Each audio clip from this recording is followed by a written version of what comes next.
Muy buenos días, el tema de hoy es rechazo. Vamos al libro de Lucas capítulo 10, 16. El que vosotros oye, a mí me oye, y el que vosotros desecha, a mí me desecha, y el que me desecha a mí, desecha al que me envió. Rechazo. Mira que encontramos acá al Señor Jesús, el cual envió 70 hombres. Los envió a predicar la palabra, a llevar su mensaje, pero dice que los mandó de dos en dos. Dijo en diferentes lugares donde podrían ir, donde podrían ser recibidos, donde no. Pero dio especificaciones donde podrían entrar, pero donde no deberían entrar.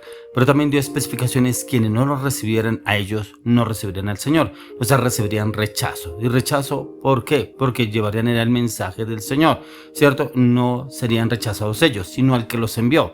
Por eso aquí el Señor dice, el que a vosotros oye, a mí me oye, y el que vosotros desecha, a mí me desecha, y el que me desecha a mí, desecha al que me envió.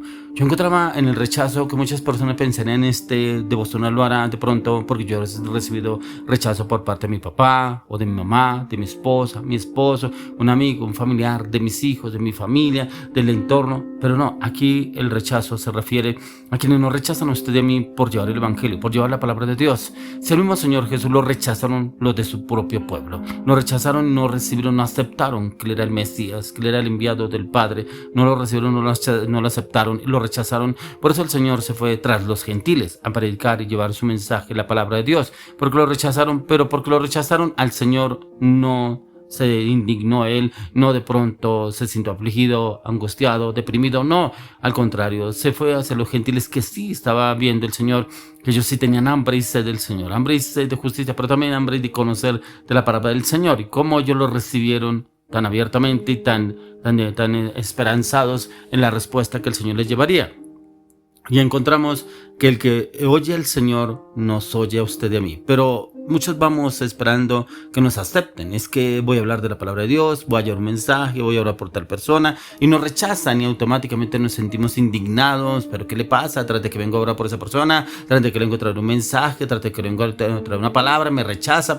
Y se siente indignada la persona y va y reniega contra Dios. ¿Qué le pasa? Porque Dios permitió que yo fuera a ese lugar. Si va a llevar tu mensaje sin darnos cuenta que lo rechazaron fue a él, no a nosotros. Ya que si usted es enviado por su papá o su mamá o un hermano, siéntase indignado. Pero si usted es enviado por el Señor, hay un mensaje, una palabra, lo rechazan es a él, no a usted ni a mí. Y ese rechazo, hay muchas personas que ya conocedores de la palabra, que están en los caminos del Señor, se apartan porque les da duro, porque me rechazaron, la mala cara que me hicieron, cómo me trataron, como lo que me dijeron, es que como me miraron. Y se basan en muchas cosas, especulaciones, que el enemigo lo saca del partido, del camino, a mitad de camino, y lo logra sacar. ¿Por qué? Porque hay cosas que no han sanado desde el corazón y siempre estamos dispuestos a que nos acepten a nosotros, los halagos, las indulgencias, de pronto una palabra, un gesto, un detalle, algo que usted y yo estamos esperando. Pero ¿por qué tenemos que esperar de los demás que nos van a dar? Si tenemos al Rey de Reyes, al Señor de Señores, Él mismo nos premiará, Él mismo nos dará esa gracia, ese favor, esa sabiduría, esa inteligencia, pero también nos sacará en victoria, pero también usará personas que nos bendecirán en donde quiera que vayamos. Pero usted y yo no podemos estar expuestos o dispuestos a ser aceptados por todos. Si el mismo Señor Jesús lo rechazaron y el mismo Señor Jesús dijo, ustedes también serán rechazados. Entonces, ¿por qué nos asombramos que nos rechacen? Si usted y yo vamos a ese nombre de Jesús, Él mismo nos defenderá, Él mismo nos dará la paz y la seguridad. Pero es importante que para que usted y yo podamos llevar la palabra, el evangelio, un mensaje a otra persona, de pronto alguien que esté sufriendo en una circunstancia, situación difícil, vamos a darle una palabra de ánimo, pero también una palabra de arrepentimiento, porque de pronto esa persona se convierta a los caminos del Señor, pero también deje el pecado y que se arrepienta de todo corazón para que deje todo lo que estaba haciendo. Y si de pronto esa persona no nos recibe, sintámonos gozosos porque no me recibieron a mí, no recibieron fue al Señor. Pero si de pronto nos hablan mal, nos tratan mal, apartémonos y vayámonos y démosle la gloria al Señor, porque Él nos permite usarnos. ¿Cuántas personas quieren ser usadas por el Señor y no son usadas por el Señor? Mire que los mismos apóstoles se gozaban cuando los afrentaban, cuando los encarcelaban, cuando los flagelaban, se gozaban por causa del nombre. ¿Y cuántos de usted y yo estamos esperando que nos digan, uy, qué bien, qué excelente que usted vino, uy, gracias por haber venido, glorioso Dios que lo mandó a usted, que no sé qué? Inclusive esperamos los halagos de otras personas. No. Ahí prácticamente estaremos obrando y actuando en nuestra humanidad, en nuestra voluntad, en nuestras emociones. Pero acá cuando el Señor les dice que no lo rechazarían a ellos, sino a Él, al Señor. Entonces, ¿con quién se verían enfrentados? Con el Señor directamente. Por eso es tan importante que usted y yo entendamos en cuenta el rechazo.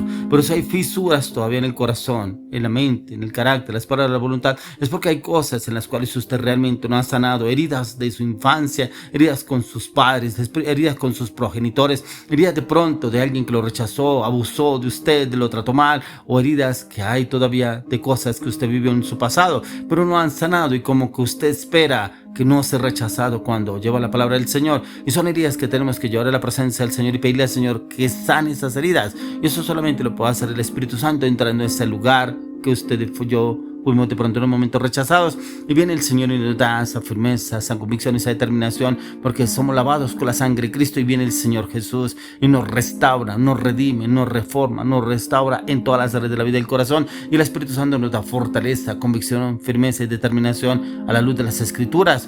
Por eso el tema de hoy es rechazo, pero es el rechazo en cuanto al propósito de Dios en nuestras vidas. Y muchas veces no aceptamos el propósito del Señor porque no queremos ser rechazados, porque es que mi familia ya me critican, me juzgan, hablan mal, me señalan, es que usted se cambió, es que usted se cambió de religión, es que usted dejó la tradición de sus padres, de sus abuelos por meterse en esa religión, por meterse en esa iglesia, es que le lavaron el cerebro, es que le hace caso a ese pastor, es que le hace caso a esa iglesia, y tantas cosas que hablan en contra. Pero si lo hicieron con el Señor Jesús, lo harán con nosotros, pero en nosotros está en prevalecer y permanecer en Cristo Jesús, que todo lo tenemos que llevar a la oración. Por eso Pablo lo dijo: con Cristo estoy juntamente crucificado, ya no vivo yo, mas vive Cristo en mí. Él los tenía muy claro, y por eso tanto rechazo, tanto de pronto abuso, que lo maltrataron, lo flagelaron, lo metieron en la cárcel a Pablo, pero nunca desistió, porque él sabía que iba a ser afrentado por causa del nombre, pero él se sentía dichoso, glorioso por las afrentas, circunstancias, situaciones que estaba viviendo a través del rechazo. ¿Por qué? Porque se gloriaba en esas circunstancias, situaciones Pablo. Si Pablo pudo hacerlo, que él vivió cosas muy difíciles, pero que cómo pudo superarlas en la presencia del Señor, ¿cuánto nada más el Señor con usted y conmigo, si realmente sanamos esas heridas del alma, la mente, el corazón, la voluntad, los pensamientos, y podemos entrar a la presencia del Señor y que Él nos fortalezca y nos dé su convicción, nos dé su carácter, su seguridad y su confianza? Y viene el Señor y nos usa de una manera sobrenatural para con otras personas que de pronto están sufriendo afrentas o persecuciones, pero también cosas que la persona no ha podido sanar, no ha podido ser sano, no ha podido ver ese cambio, esa transformación a través de su vida. Y es lo que el Señor quiere llevarnos a usted y a mí, a poder entrar en ese cambio, en esta transformación, siempre y cuando entremos ante su presencia, para que Él mismo nos guíe y nos oriente cómo debemos obrar y actuar. ¿Qué circunstancia, situación de pronto usted está viviendo? De pronto se apartó de los caminos del Señor porque recibió rechazo, de pronto por los mismos de la iglesia, o de pronto sus mismos familiares, y como que yo no quiero vivir eso y mejor me aparto, mejor yo voy a la iglesia y no más, voy de vez en cuando a la iglesia y con eso es suficiente. No, el Señor nos está llamando para que obremos a través de su vida, a través del propósito que tiene para con cada uno de nosotros. De lo que habla el apóstol Santiago en Santiago 4:4, dice: oh almas adúlteras, ¿no sabéis que la amistad del mundo es enemistad contra Dios? Cualquiera pues que quiera ser amigo del mundo se constituye enemigo de Dios. Santiago lo dice acá porque muchos prefieren ser amigos del mundo antes que de Dios. Muchos dicen: pero es que Dios me guía, Dios me orienta, Dios me habla, Dios está en el asunto, Dios está en el negocio, está en mi matrimonio, está en mi familia. Pero cuando le pide Dios algo, ¿lo hace? No, porque no quiero ser rechazado.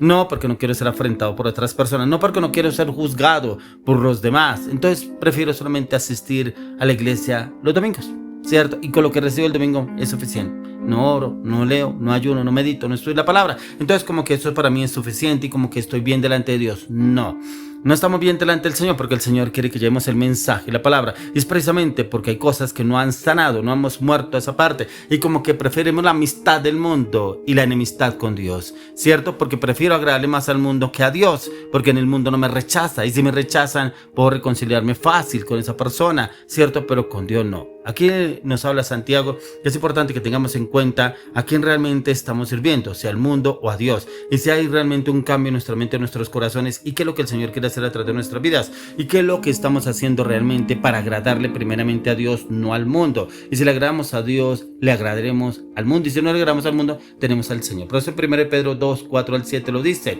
acercándoos a él, piedra viva, desechada ciertamente por los hombres, mas para Dios escogida y preciosa. Vosotros también, como piedra viva, sed edificados como casa espiritual y sacerdocio santo, para ofrecer sacrificios espirituales aceptables a Dios por medio de Jesucristo, por lo cual también contiene la escritura: y aquí pongo en Sion la principal piedra del ángulo, escogida preciosa, y el que creyere en él no será avergonzado. Si creemos en él, no seremos avergonzados, porque nos dará la victoria y la conquista. Pedro lo dice: acercándonos a él, piedra viva y desechada por los hombres. Esa piedra que fue desechada por los hombres, pero si usted lo aceptamos a él, nos dará victoria y conquista en todas las áreas, y ese rechazo no vendrá sobre nuestras vidas, sino nos llevará a la cruz en Cristo Jesús.